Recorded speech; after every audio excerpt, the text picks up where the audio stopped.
युवा पिँढीहरूले त के भन्छ ध्यान गऱ्यो भने छैन अनुहार चम्किलो हुन्छ केटीहरू पटिन्छन् या केटा सहित गरेर ध्यान गर्न आउँछन् सोध्छन् कतिले त आएर धेरैमा यङमा मान्छेहरूमा त्यो कन्फ्युज पनि छ। अब यो माला लाएर तपाईँ पहिलोपटक घर जाँदाको सुनाइदिनु। सक्ट एकदम सरप्राइज वाल्ल। पहिला त मैले मेरो दिदीलाई देखेको अनि दिदी त एकदम पुरा एकछिन त बोल्नै सकेन। 1 कक्षादेखि 10 कक्षा पढ्नेसम्म मैले 10वटा स्कुल चेन्ज गरेँ। सानोमा कसैले भनेको तपाईँलाई याद छ यो त अचम्मको मान्छे थियो भनेको अथवा केही युनिक कुरा तपाईँको? यो त ट्यालेन्ट हो पनि भन्थे। त्यसमा फुलेर म एकदम बेलुन जस्तै फुलेर फेरि फुटे पनि। तपाईँ जोगी पनि भोगी पनि, तपाईँ एउटा इन्जिनियर साधना गरेर ध्यान तपस्या गरेर बसिरहनु भएको छ। जोगी भोगी दुइटै। अब जङ्गल नगइकन विवाह गरेर होइन घर परिवार नछोडिकन कसरी सन्यासी? 10 वर्ष पछाडि म घर छुटेर हिँडेको कहिल्यै फर्केरै गएँ। सरप्राइज हुनु होला मेरो घरमा कहिले मेरो लागि कोठा र खाट रहेन। अब एकदमै सबै जीवनको दुःख परेपछि अरे मलाई नै यत्रो दुःख पर्नुपर्ने कसरी योबाट पार हुने होला। त्यस पछाडि स्टेप बाई स्टेप मेडिटेसनमा ध्यानमा र योमा अनि आफूलाई हुँदै गयो। तर पनि बुद्धि त कहाँ खुलेको थियो र अहिले पनि पुरा खुलेको छैन। भगवान भएको भए त किन दुःख पर्थ्यो र मलाई यति धेरै भन्ने।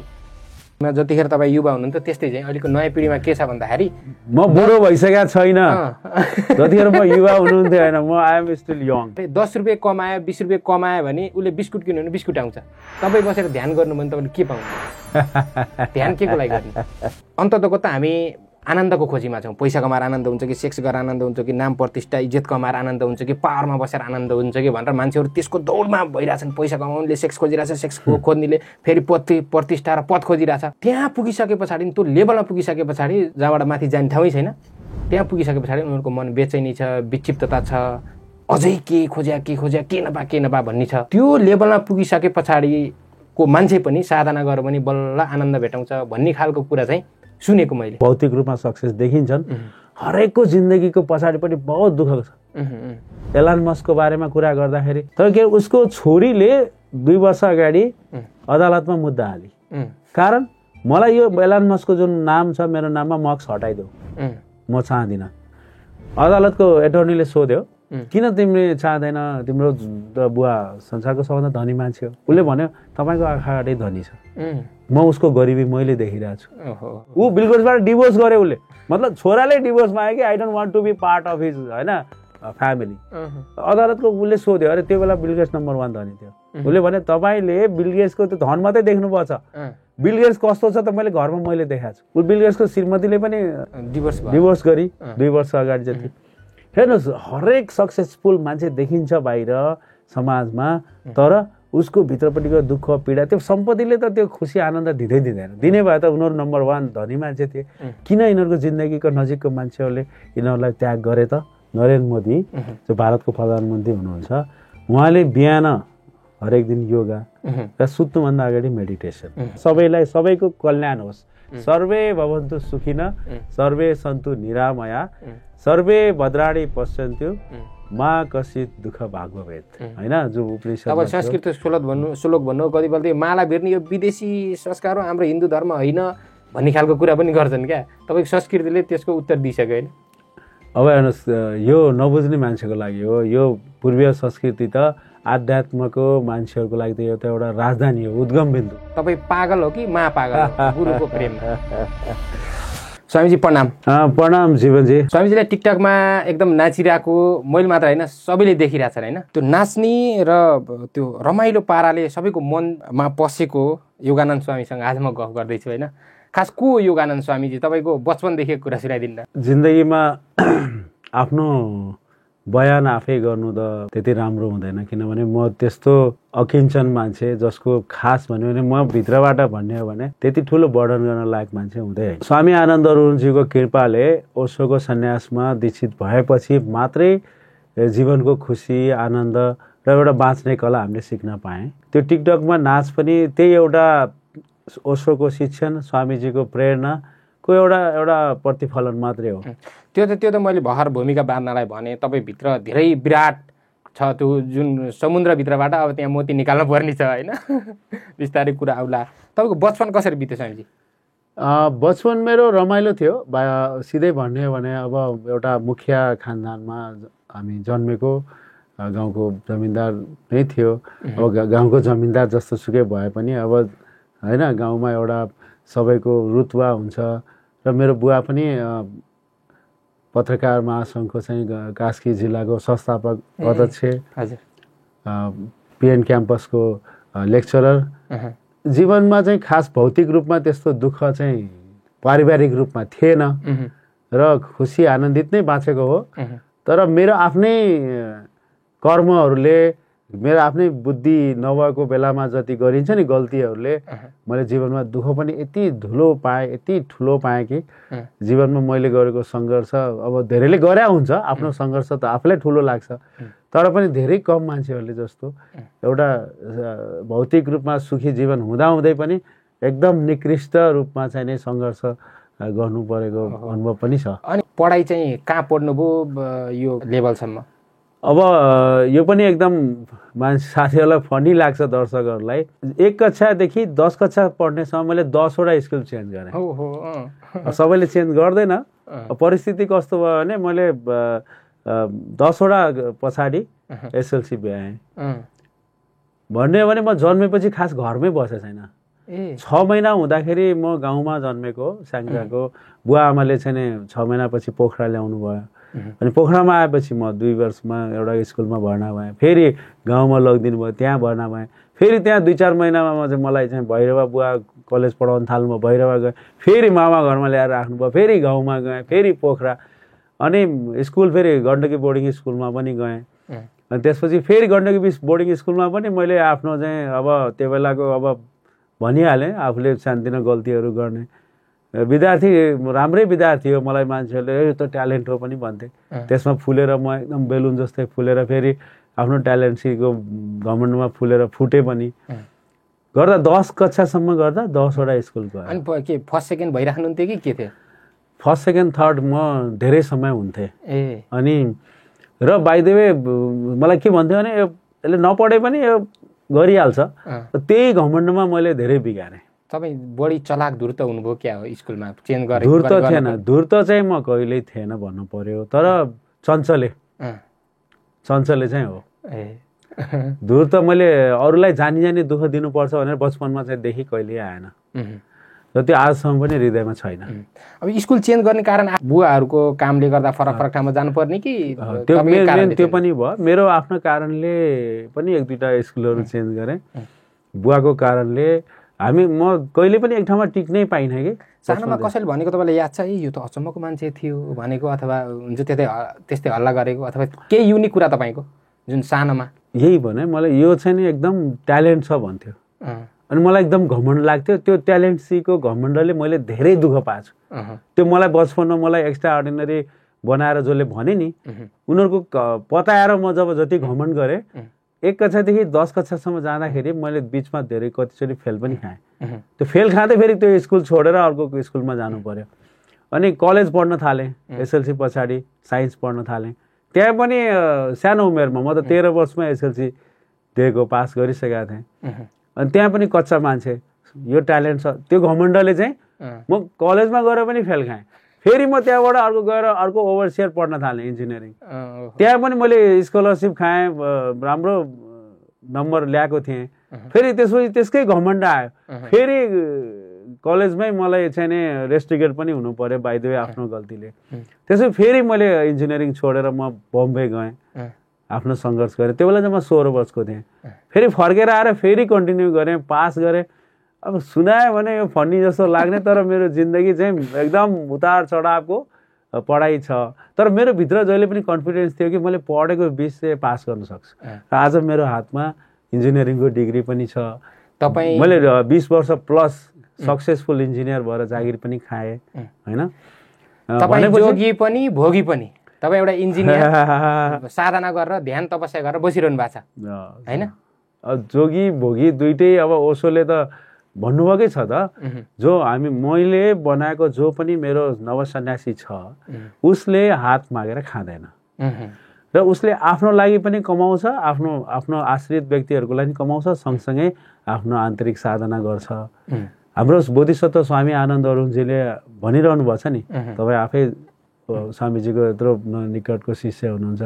उहाँले कुनै पनि हालतमा हामीलाई मागेर खाने अथवा काम नगरी हल्लिने बनाउन दिनुहुन्न। त्यस कारणले उहाँहरूको कृपाले। स्वामीजी अब जङ्गल नगइकन विवाह गरेर होइन, जङ्गल नगइकन घर परिवार नछोडिकन कसरी सन्यासी? तपाईँ त सन्यासी भनेर माला लाएर हिँड्नु भएको छ, कसरी सन्यासी? ओशोले त होइन, ओशोले भन्नुभयो नि हाम्रो यो पूर्वीय संस्कृतिमा यो जस्तो आज मान्छेले सन्यासी भन्ने बित्तिकै के बुझ्छ? घर गाउँ छोडेर जङ्गल गएको छ, खोला नाला गएको छ, देवघाट गएको छ, ऋषिकेश हरिद्वार गएको छ, हिमालयतिर भागेको छ, त्यो मात्रै सन्यासी सोच्छ नि। तर ओशोले भन्नुभयो होइन, हाम्रो यो जुन सनातन संस्कृति थियो, सन्यास भनेको के थियो भने भित्र मनबाट संसारलाई छोड्ने, संसार छोड्ने होइन, भित्र हृदयबाट छोड्ने। त्यसको लागि तपाईँ घरमै बस्नुहोस्, तपाईँ समाजमा बस्नुहोस्, कर्तव्य गर्नुहोस्, तर आफ्नो अन्तर्यात्रामा के बुझ्नुहोस् भने यो सारा संसारमा जे पनि छ यो बाहिरी खेल हो। हाम्रो भित्रपट्टि जुन आनन्दको संसार छ, आफूभित्र म स्वयं को हुँ, त्यस स्वयंको खोज गर्ने मान्छेलाई सन्यासी। तपाईँ जहाँ पनि बस्न सक्नुहुन्छ। त्यही हाम्रो पूर्वीय संस्कृतिमा, सनातन संस्कृतिमा ऋषिहरू जुन उपनिषद वेदका ऋषिहरू कहाँ गर्थे? उनीहरू त परिवार लिएर बस्थे। एउटा ऋषिले आफ्नो छोरालाई को कहानी छ, एउटा ऋषि पनि इन्लाइटेन हुन्थ्यो, छोरा पनि इन्लाइटेन हुन्थ्यो। भनेपछि यो हाम्रो संस्कृति थियो। तर बीचको समयमा जब बुद्ध र महावीरको प्रादुर्भाव भयो, सायद त्यो समयको कालको त्यो उपज थियो, आवश्यकता थियो। तर के भयो भने उहाँहरूले श्रमण संस्कृति ल्याइदिनु भयो। कस्तो भने त्यो मान्छेले श्रम गरेर, मतलब घरबार छोड्ने, आफ्नो लागि होइन सबै यो त्याग गरेर अनि मेहनत गर्ने, ध्यान साधनामा पुरै यो घरबारलाई त्यागेर श्रमण संस्कृति आयो। त्यसपछि हाम्रो सनातन संस्कृतिमा पनि विग्रह भयो। त्यसपछि शङ्कराचार्य, जुन शङ्कर भन्नुहुन्छ नि, शङ्कराचार्य आउनुभयो 1400 वर्ष करिब। आफ्नो यो सनातन संस्कृतिलाई जोगाउनलाई उहाँले यो इन्ट्रोड्युस गर्नुभयो। हाम्रो यो जुन पूर्वीय संस्कृतिमा चलिआएको सनातन संस्कृति, जहाँ घरमै बसेर व्यक्ति साधना गर्थ्यो, ऋषि हुन सक्थ्यो, त्यहाँ पनि भिक्षु, हिन्दूहरूमा चाहिँ भिक्षुहरूको परम्परा ल्याउनु भएर अनि अब अहिले 1400 वर्ष पछाडि त हाम्रो बुझाइमा कस्तो छ भने घरबारै छोड्नु पर्यो तब मात्रै सन्यासी हुन्छ। होइन, ओशोले भन्नुभयो म फेरि त्यही उपनिषद वेदको संस्कृति म ल्याउन चाहन्छु, जहाँ व्यक्ति घरमै बसोस् र आफ्नो साधना गरोस्, आफ्नो कमाइ गरोस्, परिवार पालोस्, तर आफ्नो अन्तर्हृदयको पनि यात्रामा लागोस्। एउटा विज्ञान पढेको इन्जिनियर सादाको भएर बसिरहनु भएको छ। अब तपाईँलाई चाहिँ यतातिर यो सन्यासतिर चाहिँ के कुराले तान्यो, डोरायो? अब यो यस्तै भनेर त मैले ठ्याक्कै पिन पोइन्ट गर्न सक्दिनँ। तर यो पनि एउटा स्टेप बाई स्टेप डेभलपमेन्ट हो कि। जस्तो म इन्जिनियरिङ पढ्नु, म सानैदेखि अब जस्तो हामी यो म अन्तर जगतको चाहिँ यात्रामा लाग्छु त्यस्तो कहिल्यै थिएन। तर कस्तो छ भने मन्दिर गइन्थ्यो, मन्दिर गएपछि त्यहाँ मलाई केबाट थट आउँथ्यो? बिन्दवासिनीमा एसएलसी दिएर गएको थिएँ, सबले प्रार्थना गरेर भगवान् म चाहिँ फर्स्ट डिभिजन होस् यसो माग्थेँ। अनि मलाई मेरो हृदयमा ठ्याक्कै यस्तो अहिले पनि याद छ कि ठ्याक्कै यहाँ दिमागमा आयो। अनि मेरो भावले के भन्यो भने भगवान्को अगाडि नै माग्नुपर्छ र भगवान्लाई त सबै थाहा हुन्छ होइन, जसको अगाडि गएर माग्न परोस् ऊ पनि के भगवान्, म त केही पनि माग्दिनँ भनेर मैले बिन्दवासिनी मन्दिरमा नमागी फर्काएको थिएँ। कस्तो राम्रो थट। कति वर्ष? होइन, म आवाज 13 वर्ष एसएलसी दिएपछि। तर म त्यस्तो नास्तिक हुँ पनि भनिदिन्थेँ मैले कहिलेकाहीँ। तर नास्तिक भए पनि एकदम फनिली छ। मन्दिर चाहिँ गइन्थ्यो होइन, मन्दिर गइन्थ्यो कारण चाहिँ नि साथीहरू जान्थे। अब त्यो बेला यङ हुँदाखेरि अब केटी साथीहरू पनि जान्थे होइन, दसैँ तिहार। हाम्रो लागि त्यो धर्म भनेको चाहिँ एउटा इन्जोयमेन्ट मात्रै थियो। जब इन्जिनियरिङ पढ्न थाल्यो त्यसपछि बिचमा कुण्डलिनीमा साथीहरूले इन्ट्रोड्युस गरे। त्यो कुण्डलिनी पनि हाँस्दै खेल्दै फनिली गरिएको थियो। जब अनि जीवनका दुःखहरू पर्न थाले होइन, पारिवारिक समस्या, इन्जिनियरिङमा पनि फेरि पहिला म एकदमै राम्रो मार्क्स ल्याएको थिएँ सुरुको समयमा, पछि फेरि आफ्नै बुद्धिले पछाडि गएर फेरि बिग्रिन थाल्यो। जस्तो मेरो इतिहासै छ, मैले बताएँ अघि नै, पढाइमा म एकदम एकछिनमा फुलिहाल्छु होइन। पहिला फर्स्ट सेमेस्टरहरू एकदम टप गरिदिएँ नेपाली। इन्जिनियर भइसके पछाडि यता आउनुभयो कि इन्जिनियर? म इन्जिनियर नहुँदै अनि त्यस पछाडि फर्स्ट सेमेस्टरमा म एकदम फर्स्ट सेकेन्ड पार्टमा एकदम टप गरेँ मान्छे। फर्स्ट पार्टमा नेपालीहरूमा मैले होइन मेरो डिप्लोमा फ्याकल्टीमा, सेकेन्ड पार्टमा गएर मलाई सुरुमै ब्याग लाग्यो। दुःख मैले यति जीवनमा मेरो आफ्नो घमण्डले पाएछु। त्यसपछि यी सबै चिजहरू थियो, जस्तो अब आपसी सम्बन्धहरूमा खटास होइन, त्यो सबले गर्दाखेरि यो सबै किन ममा आइलागेको छ, यो जिन्दगीको सबै दुःख कहाँबाट कसरी मुक्त हुने होला भन्दाखेरि जब म खुसीमै मलाई दुःख नपर्दै मैले ध्यान गर्न सुरु गरेको होइन। कुण्डलिनी त्यही मेरो एकजना साथी हामी सँगै हुनुहुन्थ्यो, अनि उहाँले कुण्डलिनी सिकाउनु भयो। उहाँ सुरेन दाई भन्थ्यौँ, हामी इन्जिनियरिङ पढ्दा। अनि त्यसपछि तपोवनको पहिल्यै ध्यान गरिसक्नु भएका हुनुहुन्थ्यो सुधी स्वामी, उहाँहरूसँग नि दोस्ती भयो। त्यसपछि उहाँहरूसँगै सुरेन दाई सुधी स्वामीसँगै म तपोवनसँग पुगेको, स्वामी आनन्द अरुणज्यूसँग भेटघाट भयो। तर म सिरियस थिएन। जब एकदमै त्यो सबै जीवनको दुःख परेपछि अरे मलाई नै यत्रो दुःख पर्नुपर्ने, कसरी योबाट पार हुने होला। त्यस पछाडि स्टेप बाई स्टेप मेडिटेसनमा, ध्यानमा र योमा अनि आफूलाई हुँदै गयो। तर पनि बुद्धि त कहाँ खुलेको थियो र अहिले पनि पुरा खुलेको छैन। लाग्थ्यो होला हैन, सबै दुःख मलाई मात्र किन परिरहेछ, यो संसारमा भगवानै छैनन् क्या, भगवान भएको भए त किन दुःख पर्थ्यो र मलाई यति धेरै भन्ने।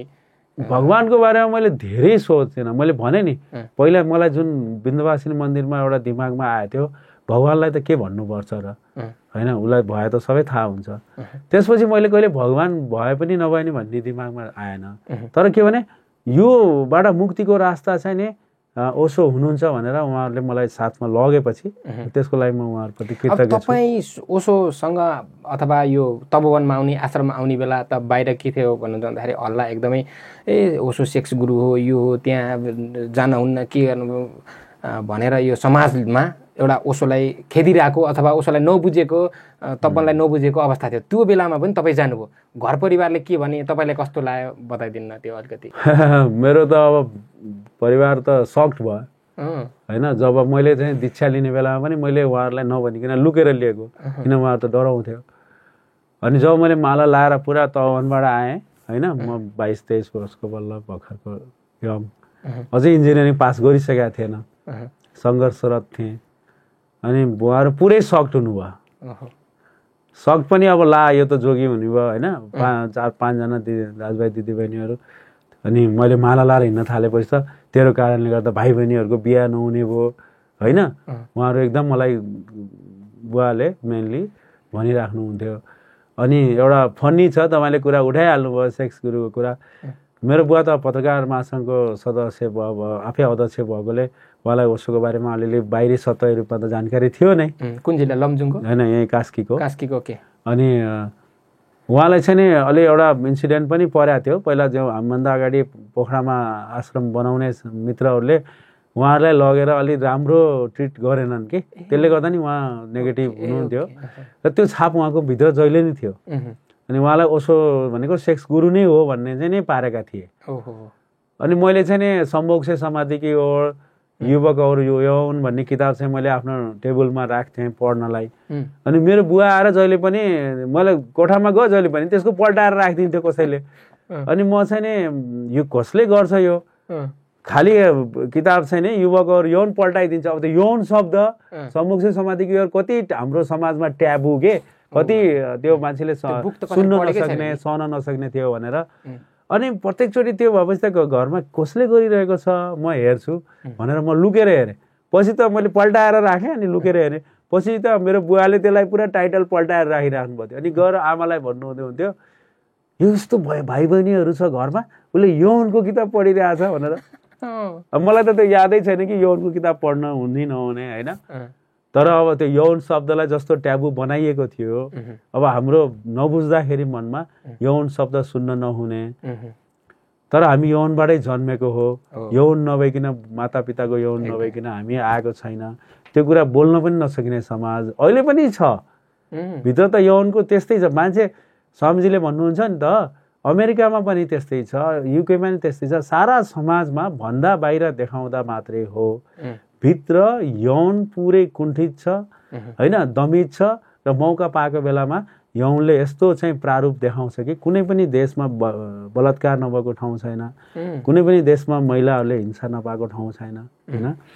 यो सबै कारण, त्यसैले ओसो अझै यो समाजमा अझै ओसोको आवश्यकता छ। ओसो अझै यति धेरै ओसोको चाहिँ नि भिजन फिलोसफी अझै आवश्यकता महसुस भइरहेको छ कि जति नयाँ समाज हुँदै जान्छ त्यति ओशोको बारेमा चाहिँ मान्छेले बुझ्दै पनि जालान्। एकदमै। अब यो माला लाएर तपाईँ पहिलोपटक घर जाँदाको सुनाइदिनु। सक्ड, एकदम सरप्राइज, वाल्ल अब के भन्ने। अब पहिला त मैले मेरो दिदीलाई देखेको, अनि दिदी त एकदम पुरा एकछिन त बोल्नै सकेन होइन। अनि घरमा चाहिँ नि सन्यास लिएर आयो भनेपछि त सबैजना ला त हामीले छोडेर सब अब कता कता जान्छस्, सब डराउनु भयो, चकित हुनुभयो। तर मैले भने होइन म घरबार पनि छोड्दिनँ, सँगसँगै आफ्नो पेसा गर्छु भनेपछि बिस्तारै उहाँहरू बुझ्न थाल्नुभयो भन्ने कि के भन्ने। बाइ द वे मैले जुन दिनबाट भनौँ न 11 वर्ष 10 वर्षको उमेरमा म चाहिँ बोर्डिङमा गण्डकी बोर्डिङमा गएँ, त्यो बेला अगाडि कहिलेकाहीँ बुवा आमासँग समयहरूमा बित्थ्यो होइन, तल यताउता भए पनि। तर म कहिल्यै पनि घरको रहिनँ। त्यसपछि आई वाज अलवेज भेगाबोर्ड। म घरमा खास प्रवेशै गरिनँ। म चाहिँ 10 वर्ष पछाडि म घर छुटेर हिँडेको, कहिल्यै फर्केरै गइनँ। मेरो घरमा तपाईँ कन्फ्युज सरप्राइज हुनु होला, मेरो घरमा कहिल्यै मेरो लागि कोठा र खाट रहेन। जब तपाईँ माला लाउनु भयो, यो घर छोडेर जाने हो भनेर डराएको परिवारले तपाईँको लागि खाट र बिस्तारा यो पहिल्यै पनि थिएन होइन। जबदेखि म बचपनदेखि नै थिएन, किन म जहिले पनि आउटसाइड। त्यसपछि त झन् रहँदै रहेन मेरो। इभन म म्यारिज घरमै बसेर गरेँ पनि, म म्यारिज गर्ने बित्तिकै म काठमाडौँ गएँ, मतलब जब थियो अब तब पनि बस्थेँ म। मेरो लागि कहिले पनि यो संसारमा, त्यो बाहिरी संसारमा कहिले पनि घर कोठा कहिल्यै रहेन। तपाईँ आश्रम सानोमा नबुझ्दै तपाईँ बाहिरै हुनुभयो पढ्नको लागि, पछाडि पनि तपाईँ आश्रममा बस्नुभयो, कहिल्यै पनि कोठा रहेन। म सधैँको जोगी। अब तपाईँ तब्बनमा आएर जोडिसके पछाडि तपाईँ अहिले तपाईँलाई कस्तो लाग्छ? तपाईँ पागल हो कि महापागल हो गुरुको प्रेममा? अब त्यो त हेर्नुहोस्, बाहिरकोलाई धारणा हुन्छ हेर्ने, ओपिनियन बनाउने त पागल महापागल अरूको काम हो। तर मलाई चाहिँ के लाग्छ भने यस्तो छ, अब हामी त त्यो शुद्धता खोज्नुपर्छ। हामी जबसम्म तपाईँ एकदम शुद्ध बन्दै जानुहुन्छ नि, यसको पनि स्टेजहरू छ के। पहिला तपाईँ जस्तो जसलाई प्रेम गरे पनि, इभन तपाईँ गर्लफ्रेन्डलाई प्रेम गर्नुहोस्, श्रीमतीलाई प्रेम गर्नुहोस्, तपाईँको बच्चालाई जस्तो निरञ्जनालाई भन्नु न, याद गर्नु त निरञ्जनमा जन्मिँदाखेरि तपाईँ कस्तो भाव थियो। अब ग्रो हुँदैछ, परिष्कृत हुँदैछ होइन। त्यो प्रेम परिष्कृत हुनलाई त्यो गुरुसँगको प्रेम त्यो आफ्नो परिवार, फ्यामिली, गर्लफ्रेन्ड, श्रीमती, बच्चाहरू भन्दा पनि अझै एक वान अप हो क्या, अझै हायर लेभलको प्रेम हो। र शिष्यले गुरुलाई कहिल्यै पनि पूर्ण रूपमा प्रेम गर्न सक्दैन। जहिले किन हामी त माइन्डको अधीनमा छ, माइन्डको अधीनमा छ। जबसम्म गुरुले प्रेम दिइरहेको हुन्छ, आफूले भने जस्तो गरिरहेको हुन्छ, तब सबै राम्रै लाग्छ। जब हामीलाई चोट गर्न थाल्छ नि होइन, चोट पनि गर्नुहुन्छ। ल गुरुको कामै चोट। जसले चोट गर्दैन, चाट्ने मात्रै गर्छ, त्यो त गुरु नै होइन। जब तपाईँलाई गुरुले, अब धेरै जस्तो समय गुरुको नि स्टेज हुन्छ, उसले हेर्छ यो मान्छेले चाहिँ चोट सहन सक्ने क्षमता छ कि छैन। जसले चोट सहन सक्दैन गुरुलाई गाली गरेर भाग्छ, तपाईँ देखिराख्नु भएको छ एकदमै नजिक। र जसले चोट सहन सक्छ त्यो मान्छे चाहिँ नि, जस्तो सुनलाई गुरुले मतलब मान्छेले जोहरीले पगाल्छ होइन, चोट्छ पिट्छ अनि गहना बनाउँछ, गुरुले पनि होइन जोस नजिक आउँछ शिष्य त्यसलाई छोड्छ, उसको अहङ्कारलाई पिट्छ, गलाउँछ र अनि गहना बनाउँछ। म चाहिँ त्यही पाथमा छु। आई एम नट टोटल शिष्य। हेर्नुहोस्, तपाईँले बाहिरबाट मलाई जस्तो सुखे पागल महापागल भक्त भने पनि I am also on the path. म पुरा शिष्य हुन सकेको छैन। म पुरा शिष्य भएको दिन चाहिँ मेरो गुरुको लागि, ओशोको लागि, स्वामीजीको लागि, मेरो लागि मनमा 1 इन्च पनि क्लेश हुँदैन। तर एउटा भाग्य, सौभाग्य भनौँ, उहाँले मलाई यति चुटिराख्नुहुन्छ नि, पिटिराख्नुहुन्छ कि अब तपाईँहरूले देखेको भए बुझेको भए उहाँहरूलाई थाहा हुन्छ। उहाँले कुनै मौका छोड्नुहुन्न। मबाट कुनै पनि एउटा पनि अहङ्कारको काम हुन थाल्यो भने जेनिस्टिक चाहिँ अहङ्कारलाई गहिरो पर्छ। मेरो सौभाग्य, तपाईँले हेर्नुहोस् यो पाथमा तपाईँलाई चाहिँ नि छुट्ने, पिट्ने, गाली गर्ने, सम्झाउने र तिम्रो लागि यो गलत तिमीले गरिरहेको छौ, तिम्रो लागि यो बाटो हो भन्ने मान्छे पाउनुभयो भने यु आर मस्ट फर्चुनेट। र तपाईँ जब सुन्न थाल्छ नि, जब तपाईँलाई चाट्ने कुरा मात्रै मतलब मिठो मिठो कुरा सुन्न पर्यो भन्ने थाल्नुहुन्छ तपाईँको इगो बुस्ट हुन्छ। हाम्रो इगो त त्यो आफूभित्र त्यो अहङ्कार बुस्ट गर्ने चिज त सांसारिकमा चिजहरूलाई काम लाग्ला, मन्त्रीलाई व्यापारीहरूलाई काम लाग्ला होइन, त्यहाँ पनि काम लाग्दैन। तर उनीहरूले बुझ्दैन तपाईँको ग्रोथको लागि तपाईँलाई सबभन्दा जसले तपाईँको हितैषी छ नि त्यसले तपाईँको अहङ्कारलाई फुलाउँदैन, तपाईँको गल्तीलाई हरेक दिन चोट गर्छ र तपाईँको राम्रो कुरालाई उसले माथि उजागर गरिदिन्छ के प्रफुष्टन गर्न खोज्छ। अब कतिपय कुरामा आध्यात्ममा मान्छे एट्र्याक्सन भएर साधनातिर लागिरहेको मान्छे गुरु प्रेमले गर्दा आश्रममै आएर बस्छ। आश्रम आएर बसिसके पछाडि केही समय त गुरुको प्रेम पाउँछ, त्यस पछाडि गुरुले अहङ्कारमा चोट गर्न थाल्नुहुन्छ अनि ऊ आश्रम छोड्ने कि जाने कि बस्ने कि ऊ अनेक कुरा डिसाइड गर्न थाल्छ नि होइन। अब गुरुले चाहिँ किन चोट गर्नुहुन्छ? अब यस्तो हेर्नुहोस्, दुईवटा कुरा छ। एउटा चाहिँ नि सम्भावना, हामी सबैभित्र सम्भावना छ, सबैजनासँग छ नि, मसँग छ, तपाईँसँग छ, सबैजनासँग छ। त्यो सम्भावना कि हामी ओशोले भगवान्ले भन्नुभएको, स्वामीजीले भनिराख्नुहुन्छ नि त, यो कुरा के भने हामीभित्र त्यो उच्चतम सम्भावना कि हामी व्यक्ति आफूभित्रको स्वयंलाई चिन्ने होइन। अब त्यो सम्भावनाको कारणले गर्दा गुरुले आफ्नो नजिक पनि ल्याउँछ र उसलाई जसरी बारीमा खेत गरेर जल गरेर मल गरेर बारीलाई एउटा तयारी गरिन्छ नि त तरकारी लाउन फलफुल लाउनलाई, त्यस्तै गरेर शिष्य होस् अथवा अब गुरुले आफ्नो चाहिने नजिकको साधकहरूलाई त्यो मलजल गरेर कुटो कोदालो गरेर तयार गर्न खोज्छ। त्यो सबैको सम्भावना छ, सबै बारीको सम्भावना त छ नि, तर कुनै बारीहरू बन्जर हुन्छन्, कुनै बारीहरू चाहिँ सानो तपाईँ 1 लगायो भने 10 फल दिन्छ, कुनै बारीमा तपाईँ जति मलजल हाल्नुहोस् फल्दैन। अब त्यसको त्यो शिष्यभित्र पनि त्यसको चाहिँ त्यो शिष्यत्वको एउटा खिलावट हुनलाई आफ्नो पनि अब गुरुले त गर्छ, त्यो शिष्यले पनि आफूलाई त्यसको लागि ओपन गर्नुपर्छ। अब के हुन्छ भने मेरो कतिजना के हुन्छ भने हेर्नुहोस्, हामी त धेरै जस्तो यङ मान्छेहरू आउँछ, यो कुरा म सबै सन्यासीहरूलाई आश्रम बस्न चाहने बसिरहेका सबै साथीहरूको लागि भनिदिन्छु, किनभने म सुरुवातको सन्यास लिने बित्तिकै आश्रम बसेको व्यक्तिमध्ये एक हो। तपोवनमा सुरुवातको समयमा बस्ने वान अफ द ओल्डेस्ट पुरानो सन्यासीहरू मध्येमा म बसेको म पनि हो। मेरो अनुभव काम लाग्छ होला साथीहरूलाई जसले यो पनि सुन्नुहुन्छ। होइन, हामी पुरै शुद्ध भएर आएको छैन होइन, हामी पुरै अध्यात्म म पुरै परिवर्तन हुन्छु भनेर आएको पनि छैन। म भित्र त संसारको वासना पनि थियो, छ पनि, पैसा होइन, परिवार, सेक्स, सबै कुराको मसँग पुरा हुँदै पनि ओशोले के भन्नुभयो भने मैले तिमीलाई पूर्णतामा स्वीकार गर्छु, तिमी सबै कुरा सिद्धिएर त मसँग आउनै पर्दैन, म त्यो मान्छेहरूको लागि हो जो यी सबै चिजहरूमा भित्रै छ तर उसको सम्भावना छ भनेपछि ओशोले जब सम्भावनाको हामी जस्तो मान्छे अघिञ्चनको लागि खोजी गर्नुभयो, स्वामीजीले हामी त्यस्तै व्यक्तिलाई समातेर जसको सम्भावना सबैको छ सबलाई स्वीकार गर्छु भन्नुभएपछि हामी आश्रममा बसेको हो। हामी त पुरै परिशुद्ध भएर बसे होइन, अहिले पनि ममा अब बसेको भन्दा मभन्दा पनि शुद्ध साथीहरू हुनु होला, तर सामान्य के हुन्छ भने यङ मान्छेमा पैसा चाहिन्छ होइन, साथ चाहिन्छ, प्रेम चाहिन्छ, लभ चाहिन्छ, तर मेन खोज चाहिँ हाम्रो पैसा होइन अनि केटी र अहङ्कारको भयो भने त्यो गुरुसँग एक दिन टुट्छ। आश्रमसँग मोह भङ्ग हुन्छ किनभने उसले त सधैँ 1 पाए 2 खोज्छ, 2 पाए 4 खोज्छ। भकाको जिन्दगीमा के हुन्छ अनि सुन्नु न, जब त्यो छैन मान्छेले जब त्यो गुरु प्रेम टुटेर भागिरहेको मान्छे गुरु प्रेम टुट्ने कारण गुरुको तर्फबाट टुट्दैन, टुटाउँछ शिष्यले, किन उसले भनेको जस्तो पाउँदैन।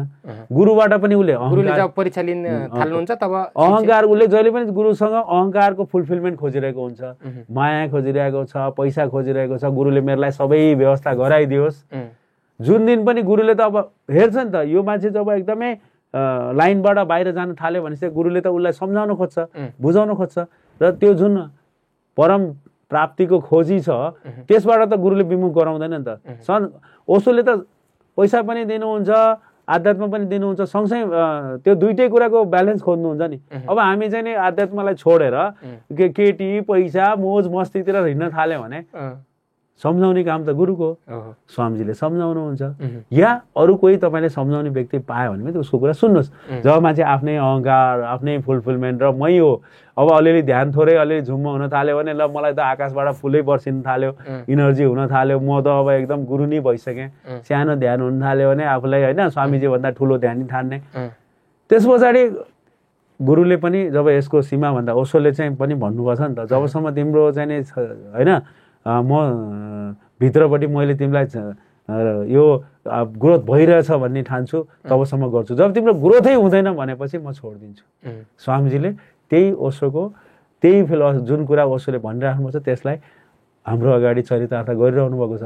उहाँले अन्तिमसम्म माया प्रेम साथ दिइरहनु भएको छ, तर मान्छेले बुझ्दैन भने अनि त्यसपछि आफ्नो अहङ्कार फुलफिलमेन्ट हुँदैन भने आश्रमलाई गाली गर्छ, सबलाई गाली गर्छ। अब अहिलेको नयाँ युवा पिँढीमा जतिखेर तपाईँ युवा हुनुहुन्छ त्यस्तै चाहिँ अहिलेको नयाँ पिँढीमा के छ भन्दाखेरि म बुढो भइसकेको छैन, जतिखेर म युवा हुनुहुन्थ्यो होइन, म आई एम स्टिल यङ। साधनाको यात्रामा पहिलोचोटि आउँदाको अवस्थाको कुरा गर्न खोजेँ मैले। त्यतिखेर अब अहिलेको युवाहरूमा के छ भन्दाखेरि 10 रुपियाँ कमायो 20 रुपियाँ कमायो भने उसले बिस्कुट किन्यो भने बिस्कुट आउँछ। तपाईँ बसेर ध्यान गर्नु भने तपाईँले के पाउनुहुन्छ? ध्यान के को लागि गर्ने? अब हेर्नुहोस्, ध्यान यस्तो छ, अब युवा पिँढीहरूले त के भन्छ, ध्यान गऱ्यो भने छैन अनुहार चम्किलो हुन्छ, केटीहरू पठिन्छन् या केटाहरू पठिन्छन् होइन, यस्तो सहित गरेर ध्यान गर्न आउँछन्, सोध्छन् कतिले त आएर होइन। धेरैमा यङमा मान्छेहरूमा त्यो कन्फ्युज पनि छ, किन धेरैलाई चाहिँ फिजिकलिटी बढी छ नि त। योगा गऱ्यो भने एकदम चाहिँ नि होइन चमक हुन्छ, अनुहार मान्छे एट्र्याक्ट हुन्छन्।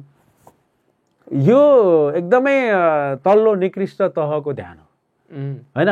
अब बिस्तारै त्यही त भने नि, साथ सपोर्ट जब गुरुको हुन्छ या तपाईँलाई गाइड गर्ने मान्छे त्यागी छ, वैरागी छ होइन, र परमात्मा उन्मुख छ भने उसले बिस्तारै तपाईँलाई के बताउँछ भने होइन यो त तिमी सांसारिक कुरामा भुल्ने होइन के बाबु, तिमी भित्र त्यो सम्भावना छ, जुन सम्भावना तिमी त आऊ नि त, जुन तरिकाले नै आयो, ह्यान्डसम बन्न आयो, ब्युटिफुल बन्न आयो, केटा खोज्न आयो, केटी खोज्न आयो, पैसा खोज्न आयो, ठिक छ आऊ, कुनै तरिकाले आऊ, तर तिम्रो खोज त्यहाँ हुनु हुँदैन। तिमी भित्र जुन अथाह सम्भावना छ परमात्मा बन्ने, त्यो परमात्माको खोजीमा जानु पर्यो नि त तिमी। त्यो भन्ने काम चाहिँ गुरुको हो, गाइडको हो होइन, र तपाईँको लागि प्रेम गर्ने मान्छेको हो आश्रममा। त्यो मान्छे पाउनु भयो आश्रममा भने तपाईँको यात्रा होइन त एउटा चाहिँ नि के भन्छ सफल हुन थाल्छ। जब तपाईँले त्यस्तै मान्छेको सङ्गत पाउनुहुन्छ, होइन मोज गरौँ होइन, हामीलाई अझै चाहिन्छ थप गरौँ, अनि त्यस्तो मान्छेको सङ्गत भयो भने आश्रम टुट्छ। त्यसैले यही कुरा मैले भनिरहेको छु, सङ्गत पनि बहुत अजीबको चिज छ। सबै सुन्ने साथीहरूलाई पनि म भन्न चाहन्छु, हेर्नुहोस् बाहिर संसारमा सफल हुनलाई पनि अथवा आध्यात्ममा सफल हुनलाई पनि तपाईँले यस्तो मान्छेको सङ्गत खोज्नुहोस्, साथ खोज्नुहोस् जसले तपाईँको गल्तीलाई औलाउँछ र तपाईँलाई त्यो यात्रामा लैजान्छ जहाँ तपाईँको मन आनन्दित पुलकित र होइन प्रफुष्टित हुँदै जान्छ। जहाँ तपाईँलाई गलत अरूप्रति नेगेटिभ बनाउने होइन, आफ्नो जिन्दगीमा चाहिने जहिले पनि मोह मायामा भुलाउने मान्छेलाई साथ तपाईँले टाढैबाट नमस्कार भनेर। अब हाम्रो जन्म अथवा हाम्रो स्वभाव मैले सुनेको, अब तपाईँ त ध्यान गर्दै तपाईँले त्यो कुरा जे दिनदिनै इम्प्लिमेन्ट गरिरहनु भएको छ। जस्तै हाम्रो अन्ततको त हामी आनन्दको खोजीमा छौँ। पैसा कमाएर आनन्द हुन्छ कि, सेक्स गरेर आनन्द हुन्छ कि, नाम प्रतिष्ठा इज्जत कमाएर आनन्द हुन्छ कि, पावरमा बसेर आनन्द हुन्छ कि भनेर मान्छेहरू त्यसको दौडमा भइरहेछन्। पैसा कमाउनेले सेक्स खोजिरहेछ, सेक्स खोज्नेले फेरि प्रतिष्ठा र पद खोजिरहेछ होइन। त्यहाँ पुगिसके पछाडि त्यो लेभलमा पुगिसके पछाडि जहाँबाट माथि जाने ठाउँै छैन, त्यहाँ पुगिसके पछाडि उनीहरूको मन बेचैनी छ, विक्षिप्तता छ, अझै के खोज्या के नपा भन्ने छ होइन। त्यो लेभलमा पुगिसके पछाडिको मान्छे पनि साधना गरेर पनि बल्ल आनन्द भेटाउँछ भन्ने खालको कुरा चाहिँ सुनेको मैले। यो त ओशोको प्रवचनहरूमा तपाईँ सुन्नुभयो भने यही सबै कुरा सुन्न पाउनुहुन्छ। स्वामीजीको, स्वामी आनन्द अरुणजीको पनि हरेक वचनमा यही कुरा छ। उहाँले भनिराख्नुहुन्छ नि, संसारका सबै सक्सेसफुल मान्छेहरू हेर्नुहोस् जो भौतिक रूपमा सक्सेस देखिन्छन्, हरेकको जिन्दगीको पछाडिपट्टि बहुत दुःख छ। एलन मस्कको बारेमा कुरा गर्दाखेरि स्वामीजीले बस्ती पनि भन्नुभएको थियो एउटा प्रवचनमा यहीँ। तर के उसको छोरीले 2 वर्ष अगाडि अदालतमा मुद्दा हाली, कारण मलाई यो एलन मस्कको जुन नाम छ मेरो नाममा मक्स हटाइदेऊ, म चाहदिनँ। अदालतको एटर्नीले सोध्यो किन तिमीले चाहँदैन, तिम्रो बुवा संसारको सबभन्दा धनी मान्छे हो। उसले भन्यो तपाईँको आँखा अगाडि धनी छ, म उसको गरिबी मैले देखिरहेको छु, म उसको त्यो नामै पनि झुन्डाउन चाहँदिनँ, मलाई उसको सम्पत्ति पैसा केही चाहँदैन। बिल गेट्सको छोराले होइन 2008 आसपासमा उसले पनि मुद्दा हालेर के भन्यो भने मलाई बिल गेट्सको 5 पैसा सम्पत्ति चाहिँदैन होइन, मलाई यो बिल गेट्सको उसबाट चाहिँ मुक्त गरिदेऊ। ऊ बिल गेट्सबाट डिभोर्स गर्यो उसले, मतलब छोराले डिभोर्स माग्यो कि I don't want to be part of his होइन फ्यामिली। अदालतको उसले सोध्यो, अरे त्यो बेला बिल गेट्स नम्बर 1 धनी थियो। उसले भने तपाईँले बिल गेट्सको त्यो धन मात्रै देख्नुपर्छ, बिल गेट्स कस्तो छ त मैले घरमा मैले देखाएको छु। उसको बिल गेट्सको श्रीमतीले पनि डिभोर्स गरी 2 वर्ष अगाडि जति।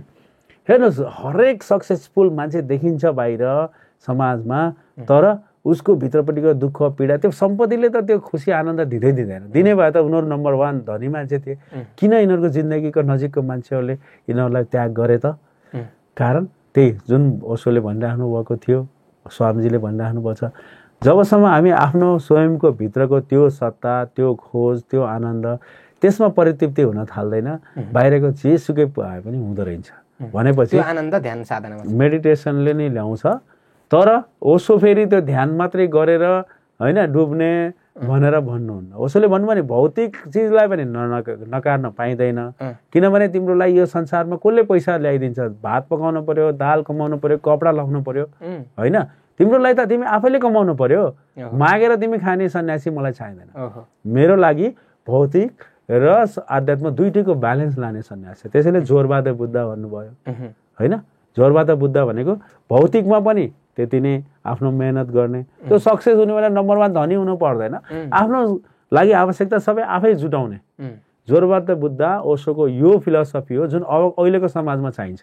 न मान्छे कोही मागेर तपाईँको जीवन चलाइदिन सक्छ होइन, सङ्घर्ष पनि भौतिक जीवनमा पनि त त्यति नै छ, हरेक मान्छेको खुट्टा तान छ। भनेपछि तपाईँ दुईटै तर्फबाट सफल हुनुभयो भने रियल साधक बन्नुहुन्छ। अब यता अमेजनको मालिक जेफ बेजोसको पनि डिभोर्स भयो, अब इलोन मस्कको त 3-4 वटा डिभोर्स भइसक्यो, बिल गेटको डिभोर्स भइरहेको छ। उनीहरूको ब्याकग्राउन्ड हेर्ने भने तपाईँले भने जस्तो अत्यन्तै दर्दनाक खालको ऊ छ। इलोन मस्कले एउटा इन्टरभ्यूमा भनेका पनि छन्, मलाई अर्को जन्ममा हुन पर्यो भने के हुन चाहनुहुन्छ भन्दा म चाहिँ इलोन मस्क चाहिँ हुन चाहन्न भनेर आफैले पनि भनेका छन्। Certainly I don't want to be Elon Musk भन्नको पछाडि यदि उनीहरूले पनि ध्यान गरेको भए, साधना गरेको भएर भौतिक जीवन जसरी अहिले जिइरहेछन् त्यस्तै उनीहरूले आध्यात्मिक जीवन पनि सँगसँगै लगेको भए उनीहरू सुनमा सुगन्ध हुन्थ्यो, स्वर्ग उनीहरूको लागि यहीँ हुन्थ्यो होइन। हिजो स्वामीजीले भन्नुभयो नि, मोदी नरेन्द्र मोदी जो भारतको प्रधानमन्त्री हुनुहुन्छ, उहाँले बिहान हरेक दिन योगा र सुत्नुभन्दा अगाडि मेडिटेसन गरेर मात्रै उहाँ चाहिँ नै दिन पुरा गर्नुहुन्छ। सक्सेसफुल अब त्यो पहिला जवाहरलाल नेहरूले पनि योगा गर्नुहुन्थ्यो, इन्दिरा गान्धीको धीरेन्द्र ब्रह्मचारी नै गुरु नै थिए, जो अटल बिहारी वाजपेयी जो पनि सक्सेसफुल प्रधानमन्त्री भए। मतलब समाज हेर्नुहोस्, उनीहरूको हामीले त भौतिक रूपमा मात्रै सक्सेसलाई देखिरहेछौँ नि त, तर उहाँहरूको जीवन हेर्ने हो भने दुवै चिजले फुलफिलमेन्ट भएको मान्छेहरू मात्रै अनि त्यो आनन्दित हुन सक्छ भन्ने उदाहरण हो कि। अब यो हामी आनन्द मात्रामा आयौँ, अहिले आनन्दभन्दा माथि पनि के छ?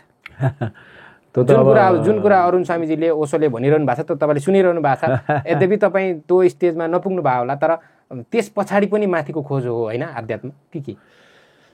अब जुन तरिकाले हेरे पनि हुन्छ हेर्नुहोस् है, ओशोले मैले कुराहरू सुन्दा, स्वामीजीको कुरा सुन्दाखेरि एउटा कुरा के छ भने आनन्द पनि खोज्नु पनि होइन एक खालको बन्डेज हो। मलाई आनन्द चाहियो, यदि पाएन भने दुखित भयो नि त मान्छे, निराशा भयो होइन। इभन त्यो इन्लाइटेनमेन्ट खोज्नु पनि एउटा दुःख हो होइन। स्वामीजीले भनिराख्नुहुन्छ नि होइन, जति बाहिर संसारीको दुःख छ योगीको त झन् अझै दुःख 2 गुणा हुन्छ, किनभने उसलाई त दाल भात तरकारी खानु पर्यो, कपडा सपडा लाउनु पर्यो, त्यो पनि चाहियो, फेरि अरू परमात्मा प्राप्ति पनि गर्नु पर्यो भनेपछि त डबल दुःख छ। त्यस कारणले मैले जति पनि गुरुहरूबाट सुने म के चाहन्छु भने म त्यो दुःख पनि नबेसाउँ, किन म धेरै हायर कुराको खोज पनि नगरौँ, जे परमात्माले दिएको छ म त्यसलाई एकदम खुसीपूर्वक स्वीकार गरौँ र जीवनमा म भित्रपट्टि यति नै खोज। मलाई स्वामीजीले सिकाउनु भएको कुरा म के भन्न चाहन्छु भने म भित्रपट्टि आफ्नो लागि पनि कुनै गुनासो नहोस् होइन, अरूप्रति पनि मेरो एउटा पनि गुनासो बाँकी नरहोस्। अब त्यो हायर कुरा के हो आई डोन्ट नो, मैले देखेको छैन। एक्सपेक्टेसन नराख्ने, म साधना गर्ने, भौतिक जीवनमा नि आफ्नो सबै कुराहरू गर्ने, साधना पनि गर्ने, र कुनै चिजको लागि सबै जे पाइएको छ त्यसको लागि धन्यवाद। र म भित्र जे आएको छ त्यो सारा जगतलाई थ्याङ्क्स र सबैलाई सबैको कल्याण होस्। सर्वे भवन्तु सुखिन सर्वे सन्तु निरामया सर्वे भद्राणि पश्यन्तु मा कसित दुःख भाग भवेत्, हैन, जो उपनिषद। अब संस्कृत श्लोक भन्नु कति बेला माला भिर्ने यो विदेशी संस्कार हो, हाम्रो हिन्दू धर्म होइन भन्ने खालको कुरा पनि गर्छन् क्या। तपाईँको संस्कृतिले त्यसको उत्तर दिइसक्यो होइन। अब हेर्नुहोस्, यो नबुझ्ने मान्छेको लागि हो। यो पूर्वीय संस्कृति त आध्यात्मको मान्छेहरूको लागि त एउटा एउटा राजधानी हो, उद्गम बिन्दु हो होइन। संस्कृतको श्लोक थोरै शब्द भाषामा छ र भाषा त यसलाई इङ्ग्लिसमा बोले पनि हुन्छ, नेपालीमा भने पनि भयो, तर त्यसको अन्तर वस्तु के हो त, त्यसको भाव भनेको होइन, त्यो थाहा पाउनु पर्यो होइन। सर्वे भवन्तु सुखिन, सारा संसारको मान्छेहरू सुख होस्, म मात्रै होइन सबै सुखी होस् होइन। सर्वे भवन्तु सुखिन सर्वे सन्तु निरामया, सबैजना निरोगी हुन्। सर्वे भद्राणि पश्यन्तु, जो सबले राम्रो राम्रो कुराहरू मात्रै देखुन्। मा कसित दुःख भाग भयो, सारा संसारको दुःख मान्छेहरूको जीवनबाट दुःख भागोस्। नेपालीमा भन्नुहोस्, हिन्दीमा भन्नुहोस्, इङ्ग्लिसमा भन्नुहोस् या संस्कृतमा भन्नुहोस्, कुरा त भावमा हो कि म मात्र होइन यो सारा जगतको मान्छे सुखी होस्, सबको कल्याण होस् होइन, सबैजनाले राम्रो भोगुन्, राम्रो पाउन्। अब यति नै भाव मेरो जीवनमा मर्ने बेलासम्म रहोस्, म यही खोजमा छु।